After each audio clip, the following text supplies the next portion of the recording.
What's the latest on the crew? Let's go inside the clubhouse with Drew Wagner of Forbes Sports on the Mason Crosby Show with Mitch Thunder Nellis. Brought to you by Verizon, the #1 network in Milwaukee on 1250 AM and 1057 FM The Fan. Inside the Clubhouse is brought to you by Focus Baseball. Join their fall mini camps at focusbaseball.com. It is time to go inside the clubhouse on the Mason Crosby Show. I'm Mitch Nellis, a.k.a. Thunder. And Drew Wagner joins us on the Fan Guest Hotline, powered by Gruber Law. One call, that's all. Hello, Mr. Drew Wagner. Hello, friends. Hello, Drew. Hey, only one more. Like, the number is 1. So, I mean, is that, do we get it done right now? It's the perfect number. Let's go. You always say one game at a time, so why not this one, right? Yeah, and listen, I mean, this could be all settled up by the time the Brewers report to the ballpark on Friday. You know, the Phillies, I believe, are playing this evening. 5:05, yep. I think they have a game today. Yep, 5:05. 5:05, first pitch. Phillies losing the Marlins tonight. That's it. Brewers are locked into the 1 seed overall. Nobody can catch them, and they can kind of just, I don't want to say go into cruise control, but they can rest guys. They can be creative. I mean, it's a great position to be in. Yeah, for sure. I mean, obviously that's the ultimate goal every year, is to be that 1 seed and be able to have that bye and be able to just feel like, you know, you control everything and control your own destiny. So this team, you know, has, you know, I wouldn't say sputtered here, you know, in September, but it's just been kind of one of those where it's coasting. They're going back and forth. You know, felt like they got a good win out there in San Diego in their last outing. So what do you feel about this team? Do you feel like they're heading the right direction as we get closer to postseason here? I think they're fine, and I think they are heading the right direction. I think the only issue, concern, or whatever you want to call it, is the health of the pitching staff. Yeah. And that's one of those you won't know until you know things. Is Trevor McGill going to be back this weekend? Is Jose Quintana going to be back in time for the playoffs? Who else is out there? You know, is there a slight chance you could see Brandon Woodruff again? I mean, there's all kinds of scenarios at play. But, you know, I've heard a lot of people say that they were kind of slumping in September, and I just don't see it that way. I think they changed the perspective so much by going on that absolutely torrid stretch in August. You know, people say, well, I told you they can't sustain it. Nobody's played at that clip for an entire season. Sure. And right now, the stupid thing that I heard yesterday was, well, look at what the Guardians are doing. That's what the Brewers should have done. They, once again, proves they peaked at the wrong time. To which, again, I say, would you want them to have tanked games during those winning streaks? With the hope that they get hot another time. Yeah, make everyone feel better that, right, like, okay, we're not hot right now, but we will be. We will be. If we've won too many games in a row, we better go out and lose today so we have some victories left. Just stupid. Yeah, I tried to do the math. Like, if the Brewers would have gone 500 during one of those winning streaks, 500, instead of winning 11 in a row, 14 in a row, they wouldn't be in the position they're in right now. Yeah. Right. So just this is a 162 game season. It is a marathon. There are ups and downs, ebbs and flows. This is Kevin Nealon giving Happy Gilmore advice on the golf course. I love it. You know, and I've gotten to know a few baseball players down here in the Nashville area over the last couple of years, and you know, I've asked them about that as well. It's just like, I mean, I'm like, gosh, y'all play 160 games. You know, it's like, it's crazy. You know, what is the mindset there? Because it's like, obviously, as a NFL player, it's, you know, you want to go out and you reset and you play every week and you want to win all the games. And they're like, it's no different. It's not like they go out there and they're just like, this one doesn't matter. Like, we'll just kind of play half speed. Like, they prepare and they want to go out and win every game, just like every other sport. And sometimes the matchups don't work out and you end up losing some games. But yeah, this Brewers team has been so special in that. Something that I was kind of like pondering over as the playoffs are coming, you know, Padres Cubs are probably, you know, whoever wins that series is who the Brewers look to be playing. Like, who would you rather face in that first playoff series, the Padres or the Cubs? I mean, both teams are going to give the Brewers a challenge, as we've seen. The Cubs are the only team in the playoff field to have won the season series against the Brewers 7-6. They're a very good team. We can talk all the rival trash you want, but the Cubs are a very good team, and they've made life difficult for the Brewers this year. And now the Padres have won the season series against the Brewers. Those are two really good teams. I think that's part of the reason maybe why we saw Quinn Priester get bumped to Friday. One, it kind of lines them up a little bit for game 2 in that playoff series. And if you are playing the Padres, you don't want to give them a chance to see them. Just, all right, we're going to throw this guy out here, and you're going to have to kind of go off video. Yeah, I got a question for you, Drew, on if, say Phillies lose, Brewers lock up that 1 seed, and they don't win another game this season and fall, they tie the season record for wins, but they don't end up breaking it this year. Like, are you disappointed in that, or are you happy they got the 1 seed and it doesn't ultimately matter, or is getting that all-time record for wins really important? Normally I'd say it shouldn't give a damn. But I would have to believe that among those guys that they want that record. I think it would mean something to them just because of who this team is and what this team has been through and what was said about this team. I think there's something that they would take pride in, going into the record books as, the best team in Brewers history. I definitely think there's something to that. But then on the other hand, listen, I don't think they care, because their goal is not to finish the regular season and be the regular season champions. These guys want to go to the World Series. These guys want to win the World Series. There's this common misconception that Mark Gattanasio and Matt Arnold, they just care about regular season success and don't listen. This organization wants to win a World Series. This team believes it can win a World Series. If they go in and they get knocked out in the first round, which I don't think is going to happen, I think it's going to be a pretty bitter taste. For sure. Drew Wagner joining us here on the Fan Guest Hotline, powered by Gruber Law. One call, that's all. You mentioned it. Quinn is scheduled to start tomorrow night, and then, of course, Saturday and Sunday. It's undecided, depending on what the playoffs look like. The Reds will be playing for their playoff lives, at least on Friday, as they get into that wild card race. You mentioned some of the pitchers who maybe are coming off the injured list, maybe won't be coming off injured list. Is there anyone specifically, whether they're on the injured list or on the current roster, that you want to see have a good outing this weekend, that you think needs a little positive momentum going into the playoffs? There's a couple. I think Mizorowski. I think McGill, more than anyone, McGill. But Mizorowski is kind of like the linchpin here. You don't know what you're going to be able to do with them. If how you're going to be able to use them, if you're going to be able to use them. I mean, listen, the guy has not been good, and it needs to be said, he has not been good since coming back from the IL, and even that start before it. Something ain't right. I don't think it's anything physical, but they got to get him right, because he's a big part of what they want to do. They need that arm, whether it's in a couple innings of a kind of extended bullpen start, or whether it's coming out of the pen in urgent relief. They need Jacob Mizorowski. And at the same time, they need Trevor McGill. When your 9th inning is set, that makes everything else so much easier.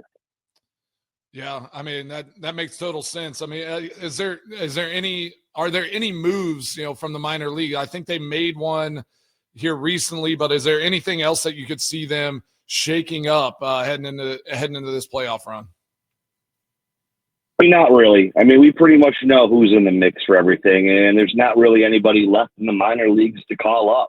Yeah. You've kind of burned through all of your depth with the injuries the last couple of weeks. There's just, the cupboard is empty, boys. There ain't nothing there. They made the move. Yeah, it's another dumb thing that I saw, that they were complaining that they brought up Carlos Rodriguez and replaced Bruce Zimmerman, like these guys are the exact same pitcher. Yeah, but the point was, Zimmerman just pitched. They couldn't use him again. They needed a fresh arm with the ability for length just in case. Like, sometimes these moves do actually make sense and aren't made just for the sake of making moves. That's right. That's right, people. And Pay attention. Exactly. I asked you this last week, and I'm just curious, has baseball so crazy, but like a week removed, like who are the teams that we should be watching out for, as there's only 3 games left on this in this regular season, but heading into these playoffs, other than the normal suspects like the Dodgers and obviously the Phillies are a great team, but like who are you looking at as kind of worrisome as the playoffs are starting here? I mean, honestly, like the Padres Cubs situation is really interesting to me. If the Cubs can hold off the Padres for home field, because that. And the weird thing is the Padres are battling for 2 things. I got to look at the standings. I think, is it 2 games or is it 3 games they're behind the Dodgers? 2 games right But now. they still have an outside. Yeah, it's 2 games. So if the Padres split, if the Padres sweep and the Dodgers get swept, which with the way the Dodgers have gone, you never know. The Padres could be ending up in the division, being a division winner, and that changes the playoffs. Drew, it's actually 2.5.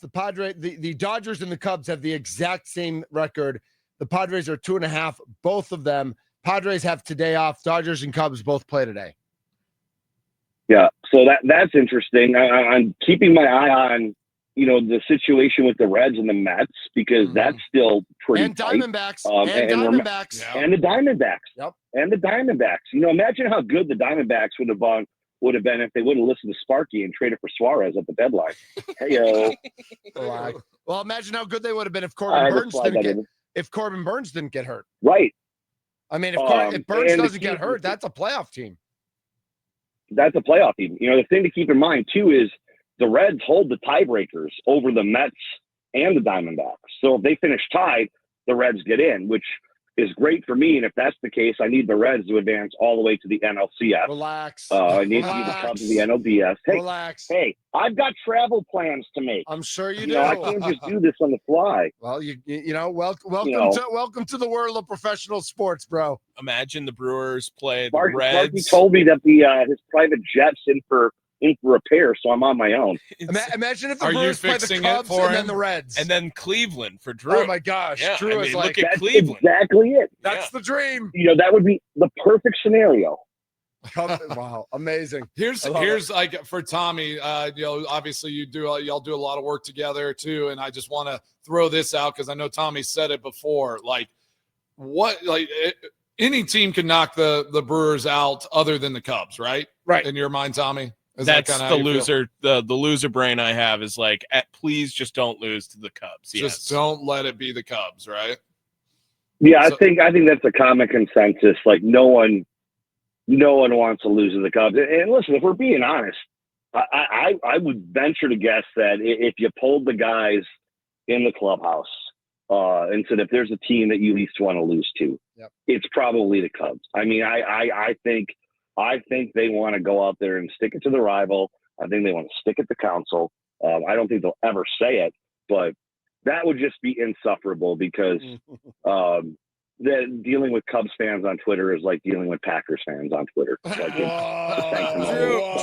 do you think that I know it's always like the Wrigley North vibes, right? When it's Cubs coming up to American Family Field. But Brewers fans traveled pretty well to Wrigley last time around. Is it still like, do you think we can pack the place enough up so it's not a Wrigley? I don't think that's a factor in the playoffs. Listen, normally I would say if fans buying tickets and selling to Cubs fans during the regular season, I could care less. Like, it's your ticket, it's your money. And look, a lot of fans, and I respect the hustle, they sell their Cubs tickets at a premium markup to these goobers to pay for their packages. Like, I respect that. But I don't think in the playoffs you're going to see a lot of that. I really don't. And maybe there will be some who do. Fine, so be it. That's capitalism, baby. Smashing.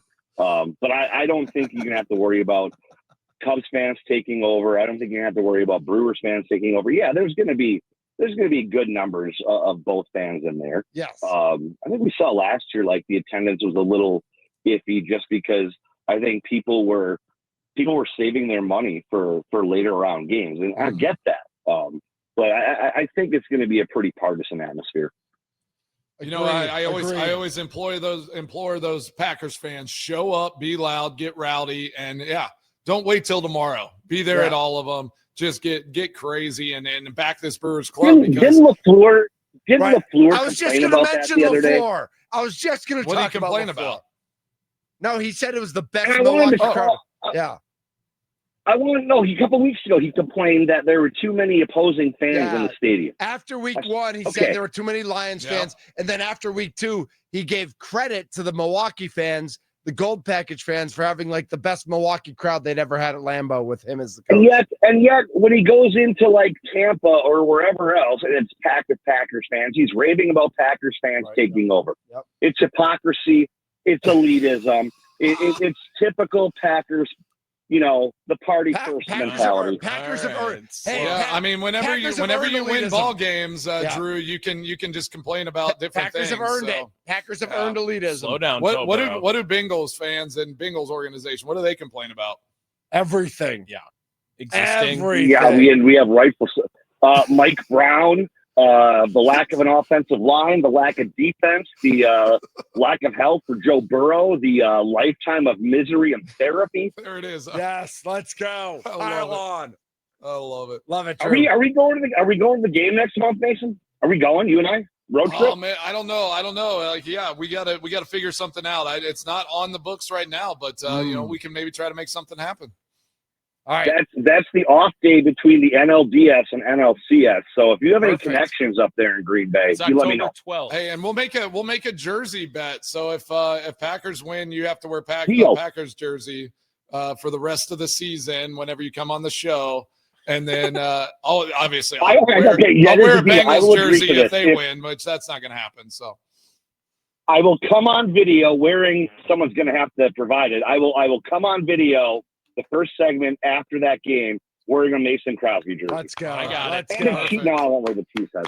I won't wear the T-set. I love it. He's Drew Wagner joining us on the Fan Gas Hotline, powered by Gruber Law. Drew, thank you so much. Enjoy. You're off today, I assume, and busy at the ballpark all weekend long. Yeah, it's going to be. It should be fun this weekend. Like I'm hoping. I know there's going to be a lot of Cincinnati fans that are driving up, and rightfully so. Like.